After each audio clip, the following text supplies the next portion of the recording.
지금 이 순간 당신은 어떤 마음으로 오늘을 시작하고 있나요? 창밖을 바라보며 한숨을 내쉬었을지도 모르겠네요. 또 하루가 시작됐구나. 무언가 특별한 일은 없지만 그래도 잘 살아내야지. 그런 생각을 하고 계실지도요. 그런데 말입니다. 그렇게 하루하루를 버텨온 세월이 어느새 30년, 40년을 지나 이제는 쉼이 필요한 시기가 되었습니다. 노후. 그 말만 들어도 마음 한켠이 아득해지죠. 몸이 예전 같지 않고 관계도 줄어들고 쓸쓸함이 문틈으로 밀려들기 시작하니까요. 그런데 더 무서운 건 몸의 노화보다 마음이 먼저 지쳐버리는 순간입니다. 누구보다 열심히 살아온 당신인데 이제 와서 왜 나는 이렇게 무거울까? 어디서부터 잘못된 걸까? 그런 질문이 자꾸만 떠오르진 않나요? 우리는 가끔 삶을 지치게 만드는 작은 돌덩이들을 등에 짊어진 채 살아갑니다. 그 무게를 너무 오래 참아내다 보니 이젠 그 돌이 내 일부가 된 줄 착각해버리죠. 그러다 문득 한 사람이 떠오릅니다. 제게 사연을 보내온 오정숙님 이야기입니다.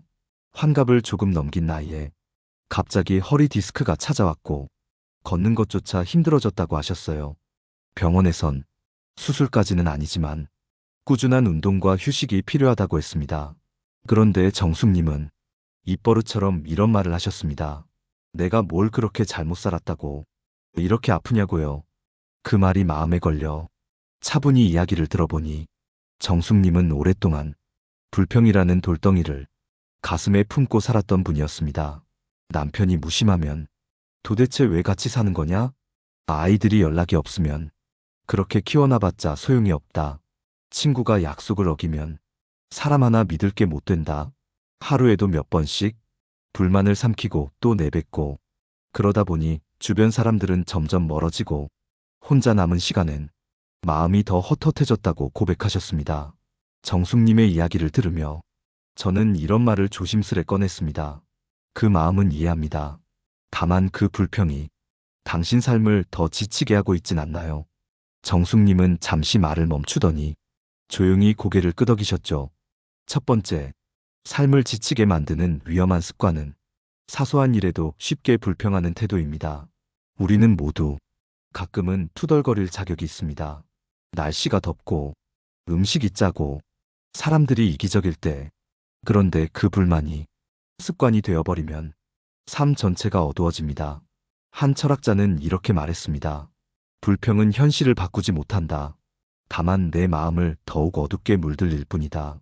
정숙님도 이제는 불평 대신 감사 노트를 쓰기 시작하셨습니다.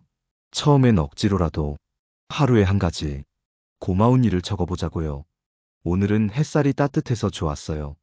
도시락 반찬이 생각보다 맛있었어요. 마트 직원이 웃으며 인사해줬어요. 그렇게 사소한 감사가 쌓이자 어느 날은 이런 고백을 하셨어요. 이제는 제 얼굴 주름도 그리 나쁘지 않게 보여요. 내가 참 많이 살아냈다는 흔적 같아서요. 지금 당신은 어떠신가요? 혹시 당신 입에서도 하루에 몇 번씩 불만이 흘러나오진 않나요? 그 말들이 정말 필요한 외침이었는지 아니면 외로움의 또 다른 이름이었는지 잠시 돌아보는 오늘이 되었으면 좋겠습니다. 돌을 품은 채 살아갈 필요는 없습니다. 내려놓아도 괜찮습니다. 이제는 조금 더 가볍게 당신을 아껴줄 시간이니까요. 두 번째, 삶을 지치게 만드는 습관은 과거에 머무는 마음입니다. 내가 예전엔 말이야. 그땐 다 내 말 듣고 움직였는데 이런 말 혹시 자주 떠오르시나요? 사람은 누구나 자신이 빛나던 시절을 기억합니다. 그 시절의 기운을 되살리고 싶고 그때만큼의 자신감을 다시 느끼고 싶죠. 하지만 그 과거에 너무 오래 머물다 보면 지금의 나를 보지 못하게 됩니다. 한 번은 이런 사연이 있었습니다. 김영태님, 예전에는 공기업에서 근무하며 부서장까지 지냈던 분이셨습니다. 직원들 사이에선 카리스마가 넘쳤고 회의장에 들어서기만 해도 분위기가 달라졌다고 해요. 그런데 은퇴하고 나니 그 힘있던 자리는 사라졌고 말을 꺼내도 아무도 귀 기울이지 않았다고 하셨습니다. 가족들과의 식사 자리에서도 아빠는 그렇게 생각하지 않아. 그땐 이런 건 상상도 못했지. 대화는 늘 과거형이었습니다. 어느 날 아들이 이렇게 말했다고 해요. 아빠, 지금은 2025년이에요. 아빠가 자꾸 옛날 이야기만 하면 우리랑 얘기하기가 힘들어요. 그 말이 충격이었답니다. 그 순간부터 영태님은 자신이 얼마나 과거에 머물러 있었는지를 처음으로 깨달았다고 했어요. 변화는 그때부터 시작됐습니다. 작은 메모장에 하루에 한 가지씩 오늘 배운 것들을 적기 시작하셨어요. 오늘은 집 앞에 새로 생긴 마트에 가봤다. 생각보다 친절한 직원이 많다. 며느리가 추천해준 스마트폰 앱을 깔아봤다. 요즘 젊은 애들 참 똑똑하다. 과거가 아닌 현재를 살아보려는 노력. 그것이 영태님을 점점 더 따뜻하게 만들었습니다. 이렇게 말씀하시더군요. 과거의 나는 자랑스러웠지만 지금의 나도 꽤 괜찮은 것 같아요. 우리는 종종 과거의 영광을 지금의 기준으로 삼습니다. 그러다 보니 현재의 나는 늘 부족하게 느껴지고 어느 순간 자존감이 무너지게 되죠. 하지만 생각해 보세요. 지금의 나는 그 모든 과거를 살아낸 사람입니다. 사르트르는 말했습니다. 삶은 앞으로 나아가는 것이다. 과거는 발자국일 뿐이다. 지나간 발자국을 계속 들여다보면 더 이상 앞으로 걸어나갈 수 없습니다. 그 자리에서 머물다 언젠가는 길을 잃고 맙니다. 청취자 여러분, 지금은 어떤 시간을 살고 계신가요? 혹시 마음이 여전히 과거에 머물고 있진 않나요? 누군가의 존경을 받았던 시절, 사람들이 나를 따르던 시절, 그것도 물론 당신의 일부입니다. 하지만 지금의 당신도 충분히 존중받아야 할 존재입니다. 새로운 하루를 살아가는 하나뿐인 오늘의 주인공이니까요. 변화는 크고 거창하지 않아도 됩니다. 그냥 오늘의 햇살을 바라보며 지금도 괜찮다. 이 말 하나면 충분합니다. 당신의 과거가 아무리 빛났더라도 지금 이 순간의 당신이 조금 더 따뜻하게 살아가길 바라며 이야기를 마칩니다.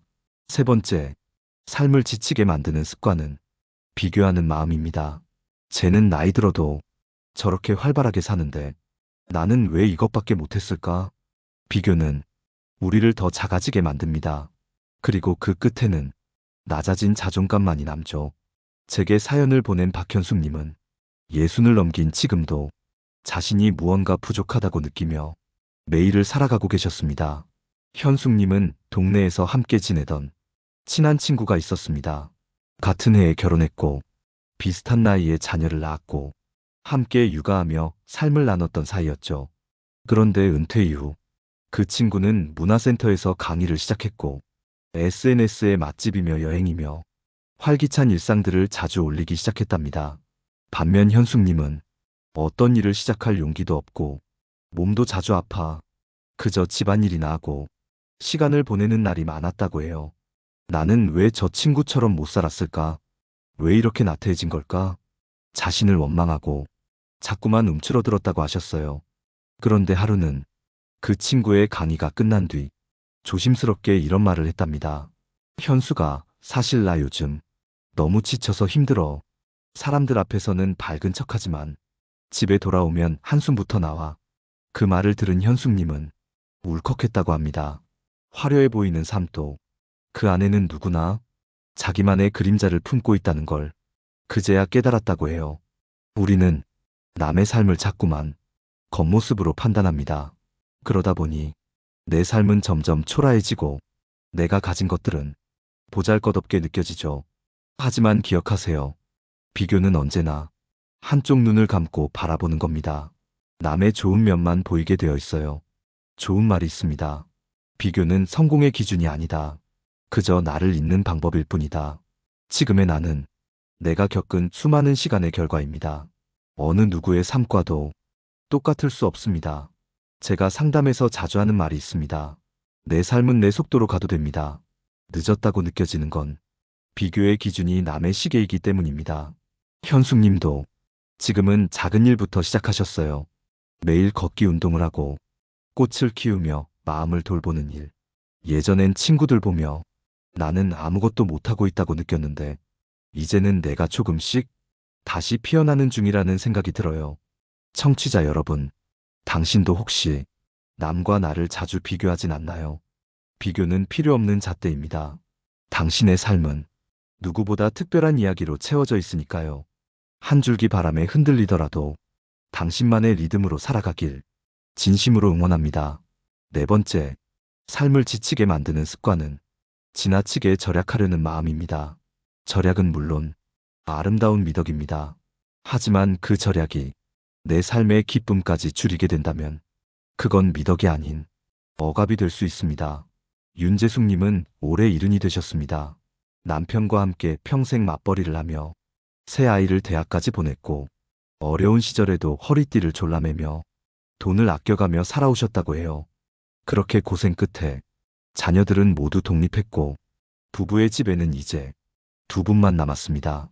그런데 재숙님은 여전히 삶을 아끼고 또 아낍니다. 텅 빈 냉장고, 꺼내지 않는 예쁜 그릇, 한겨울에도 전기세가 무서워 보일러는 3시간만 틀고 끕니다. 남편이 가끔 우리 이젠 좀 편하게 살아도 되지 않겠어 말을 꺼내지만 재숙님은 늘 고개를 저으셨습니다. 혹시 몰라요. 언제 어떻게 될지 모르잖아요.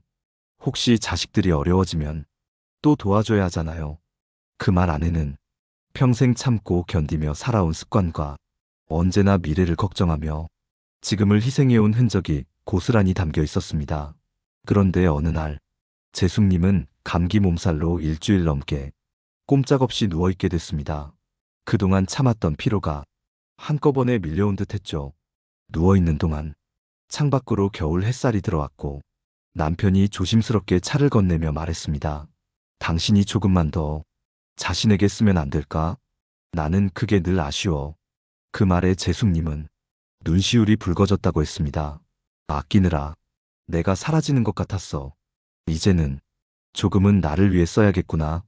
그 후로 재숙님은 작은 변화를 시작했습니다. 가끔은 꽃을 사서 식탁에 놓고 손님 오지 않아도 예쁜 그릇에 밥을 담습니다. 비싸지 않더라도 좋은 차를 사서 따뜻한 물에 우려 마시는 시간도 생겼습니다. 이런 사소한 것들이 내 삶을 얼마나 환하게 해주는지 이제야 알겠어요. 삶의 온도는 돈으로 정해지지 않습니다. 그러나 내 마음을 따뜻하게 해주는데 돈이 도움이 되는 건 분명합니다. 쓴 만큼 채워지는 건 단지 물질이 아니라 내 삶에 대한 존중입니다. 절약은 필요하지만 그 절약이 나를 잊게 해서는 안 됩니다.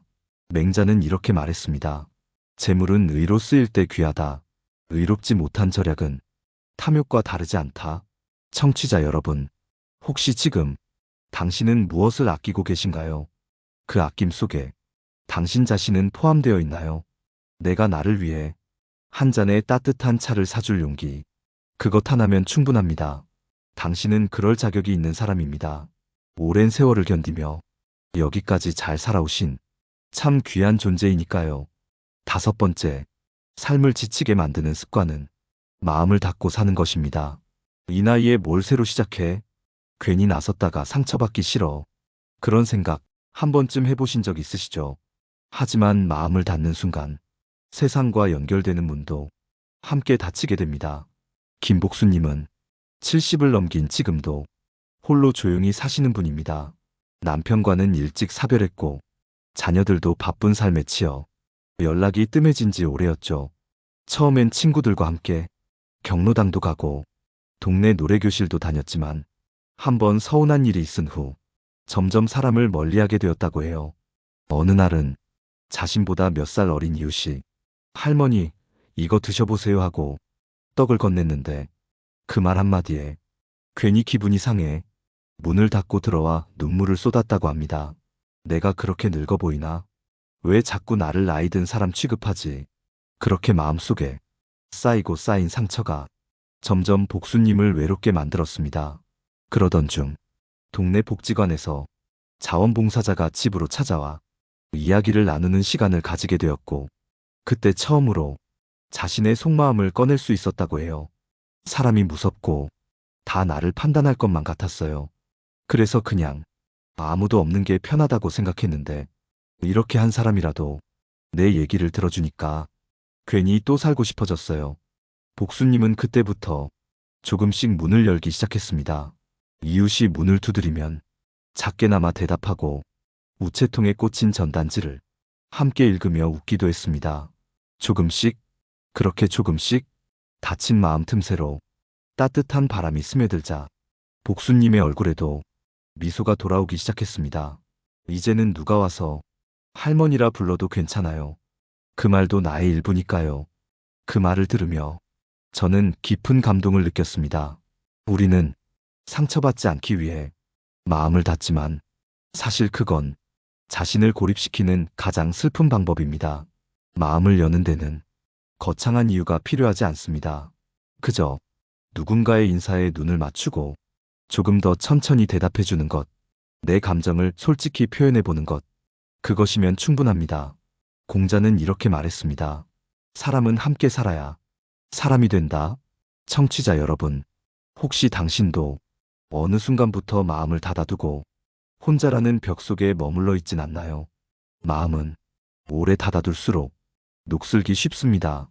지금이라도 조금만 열어보세요. 그 문틈 사이로 따뜻한 삶이 스며들 수 있게요. 당신은 혼자가 아닙니다. 단지 오래 누군가와 눈을 맞추지 못했을 뿐입니다. 이제까지 들려드린 5가지 이야기, 하나하나가 마음에 남으셨을 겁니다. 불평, 과거에 머무는 마음, 비교, 지나친 절약, 다친 마음. 이 모든 건 겉으로 보면 그리 대단한 것도 위험한 것도 아닌 것처럼 느껴질 수 있습니다. 하지만 이 작은 습관들이 우리 삶을 얼마나 무겁게 만드는지 조금만 마음을 들여다보면 절실히 느껴지지요. 그 무게를 안고 지금 이 순간을 살아가는 당신께 꼭 들려드리고 싶은 이야기가 있습니다. 제게 오래전 상담을 받으러 오셨던 이수길님의 사연입니다. 수길님은 70세 나이에 뭔가 인생을 다시 시작해보고 싶다며 제 문을 두드렸습니다. 하지만 표정은 희망보다 두려움에 더 가까웠습니다. 그분은 평생 공장에서 일하시다 은퇴했고 자녀들은 외국에 있어 명절에도 혼자 보내는 날이 많다고 하셨어요. 하루가 참 길어요. TV를 켜도 신문을 봐도 마음이 텅 비어요. 그 말이 가슴 깊이 박혔습니다. 수길님은 예전부터 글쓰기에 관심이 많았다고 하셨습니다. 젊은 시절 사내 게시판에 썼던 짧은 글이 동료들에게 칭찬받았던 기억도 있었고요. 하지만 이 나이에 무슨 글을 쓰겠어요. 요즘 사람들 말도 잘하고 글도 잘 쓰잖아요. 이 한마디에 수길님이 평생 살아오며 얼마나 자신을 뒤로 밀어왔는지 느껴졌습니다. 저는 권해드렸습니다. 하루에 딱 5줄만 써보자고요. 누구에게 보여주지 않아도 좋으니 그냥 당신이 느낀 감정 그대로 적어보자고요. 그날부터 수길님은 하루도 빠지지 않고 5줄 일기를 써내려갔습니다. 오늘 바람이 찼다. 낙엽이 쓸려가는 소리를 들었다. 그 소리에도 마음이 움직이는 나를 느꼈다. 조금은 살아있는 것 같다. 참 이상한 날이었다. 그 글을 처음 읽었을 때 저도 모르게 울컥했습니다. 수길님은 그렇게 마음속 먼지를 털어내듯 하루하루 자신을 기록했고 어느 날은 이런 말을 남기셨습니다. 글을 쓰고 나니 내 안에 또 다른 내가 있더군요. 평생 말도 못하고 살던 그 사람을 이제야 알게 되었어요. 그 후 수길님은 복지관에서 작은 글쓰기 모임을 시작하셨고 지금은 시를 쓰고 계십니다. 자신의 시집 한 권을 손주에게 선물하고 싶다는 꿈도 생겼죠. 이처럼 우리 인생의 노후란 그저 나이 먹는 시간이 아닙니다. 잃어버린 나를 다시 찾아가는 시간, 내 안의 소리를 듣고 진짜 나와 마주하는 시간입니다. 청취자 여러분, 당신은 지금 어떤 자신과 함께 살고 계신가요? 혹시 마음 한구석에 묻어둔 꿈은 없으신가요? 말하고 싶지만 삼켜버린 말은요. 삶은 아직 끝나지 않았습니다. 당신의 이야기는 여전히 쓰이는 중입니다. 한 고전에는 이런 문장이 있습니다. 인생은 잃은 것도 없고 늦은 것도 없다. 다만 멈추는 것이 있을 뿐이다. 오늘 이 방송이 당신 안에 무언가를 다시 움직이게 하길 바라며 조심스레 말씀드리고 싶습니다. 이제는 당신을 위해 살아도 됩니다. 정말입니다. 지금까지 우리는 삶을 지치게 만드는 5가지 습관에 대해 이야기했습니다. 첫째, 사소한 일에도 쉽게 불평하는 습관. 하루에 몇 번씩 입에서 나오는 작은 불만들이 결국 나의 일상을 지치게 만듭니다. 둘째, 과거에 머무는 습관. 그땐 그랬지라는 말이 오늘을 흐리게 만들고 지금의 나를 자꾸 부정하게 만듭니다. 셋째, 비교하는 습관. 남과 나를 끊임없이 견주는 마음이 결국 내 자존감을 조금씩 깎아내리게 되죠. 넷째, 지나친 절약 습관. 돈은 아끼면 남지만 삶을 아끼면 사라집니다. 나를 위해 쓰는 용기 또한 노후에 꼭 필요한 힘입니다. 다섯째, 마음을 닫고 사는 습관. 이 나이에 무슨이라는 말로 새로운 인연과 기회를 막아버리는 그 마음의 벽이 우리를 더 외롭게 만들곤 합니다. 이 모든 이야기의 끝에서 제가 꼭 드리고 싶은 말은 지금이라도 늦지 않았다는 겁니다. 우리는 살면서 정말 많은 걸 참고 많은 걸 미루며 살아왔습니다. 아이를 위해, 가정을 위해, 체면을 위해 참고 또 참았던 세월.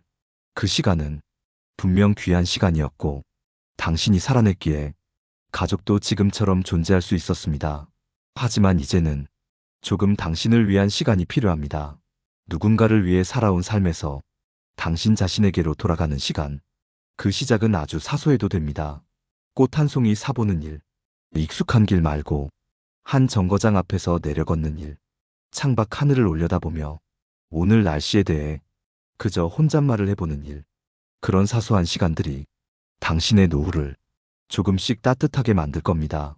지금 바꾸면 앞으로의 삶은 조금 더 가벼워질 수 있습니다. 몸보다 먼저 지치는 마음을 이제는 돌볼 때입니다. 어쩌면 가장 소중한 건 돈도 건강도 아닌 내 마음의 온기일지도 모르니까요.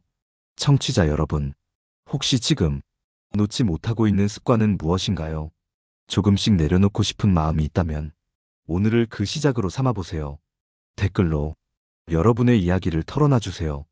누군가와 나누는 말 한마디가 또 다른 이에게는 큰 위로가 됩니다. 좋아요와 구독도 눌러주시면 내일도 여러분 마음을 덜어주는 이야기로 조심스럽게 찾아가겠습니다. 당신은 절대 혼자가 아닙니다. 마음이 외로운 날엔 이곳을 찾아와 주세요. 당신을 향해 늘 조용히 문을 열어두고 있을 테니까요.